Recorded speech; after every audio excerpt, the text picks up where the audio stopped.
This is Luke Stanton. And this is Ewan Welsh. And this is buffer stock schemes. So you might be wondering what buffer stock schemes are. They occur when the government buys up supplies of agricultural products when harvests are plentiful, stores them and then sells them when supplies are low. It aims to support agricultural producers and stabilise the market price of agricultural products. Yeah, so you might want to know a little bit more about buffer stock schemes. So price stability ensures income stability. It also results in excess production, which increases levels of employment. It was used extensively in the Europe post-Second World War Common Agricultural Policy, and is still used extensively in different markets. In Thailand use it for rice, and Indonesia use it for rice and coal. But you might be wondering, how does this method lead to helping growth and development? It's through price stability. Buffer stocks can help stabilise commodity prices, ensuring that producers receive a fair price for their products and consumers have access to the products at a reasonable price. This can help to reduce price volatility and uncertainty in the market. While doing good, they create several problems, including storage is expensive. Transport to and from storage is expensive. It is difficult to analyse and control market forces. And it requires all producers to participate honestly in the scheme.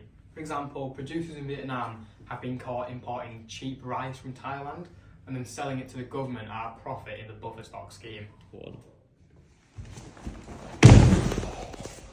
This is a buffer stocks diagram to do with the Vietnamese rice. So, the Vietnamese government has set a price ceiling, maximum price, and a price floor, a minimum price. The equilibrium is initially at P1, Q1. If the price of rice drops below P2, then the government will purchase large quantities and store it.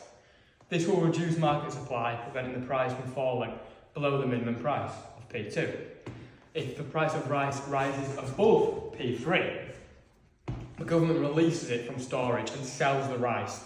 This increases market supply and ensures the price does not rise above the ceiling price.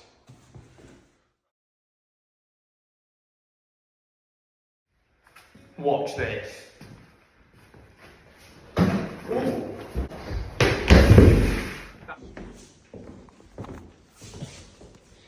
Excuse me, mate. What are you listening to? Oh, it's you might not have heard of it. It's called Do a Whiteboard Task by Luke Stanton and Ewan Welsh. Oh, I'll have a look at that It's one. in the charts at the Oh, moment. cool. What are buffer stocks?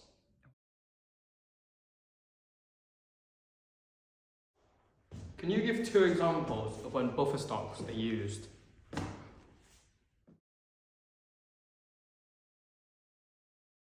Now, for the last one, this one is a bit tricky for some people.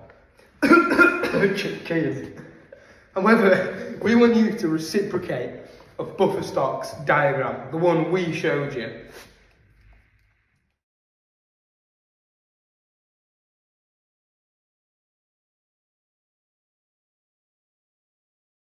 Just filming. What's happening, girl?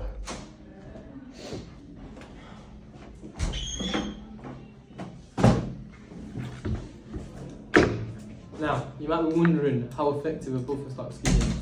Their effectiveness is measured by the ability to get price stability while reducing economic negative impacts. Right. However, there's also a potential risk that the stocks that they sell could all go out of date.